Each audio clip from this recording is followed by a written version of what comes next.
চুপচাপ খান তো, কিচ্ছু হবে না। আমার অনেক এক্সপিরিয়েন্স আছে, আমি এর আগে অনেক খেয়েছি। যদি কেউ চিনে ফেলে? কেউ চিনবে না, পিছনের গেট দিয়ে এসেছি, প্রয়োজনে আবার পিছনের গেট দিয়ে চলে যাও।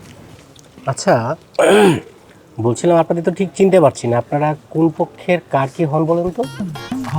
আপনাকেও তো চিনতে পারলাম না, আপনি কোন পক্ষের লোক? হ্যাঁ, আমি আবার কোন পক্ষের? আমি ছেলে পক্ষের, আমি ছেলের আপন মামাতো ভাই। ও, আর আমি হচ্ছে মেয়ে পক্ষের, আমি মেয়ের মামাতো ভাই। মেয়ে পক্ষের লোক? মেয়ে পক্ষের লোক না আগামীকাল আসার কথা? আসলে হয়েছে কি, আমরা দুই পক্ষেরই আত্মীয়, মেয়ের মামাতো ভাই আর হচ্ছে ছেলের বন্ধু আর হচ্ছে ছেলের বান্ধবী, তাই না? ও আচ্ছা, তাই নতুন নতুন তো, তাই চিনতে পারতেছি না। আচ্ছা, খান খান। হ্যাঁ হ্যাঁ, ঠিক আছে।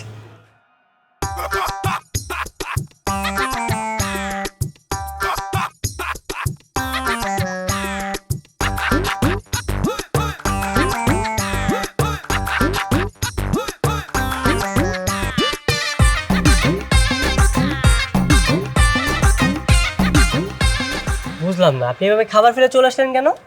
তা না তো কি করব? হবু জামাইয়ের বাসায় বসে বসে কি আমি রোস্ট পোলাও খাবো?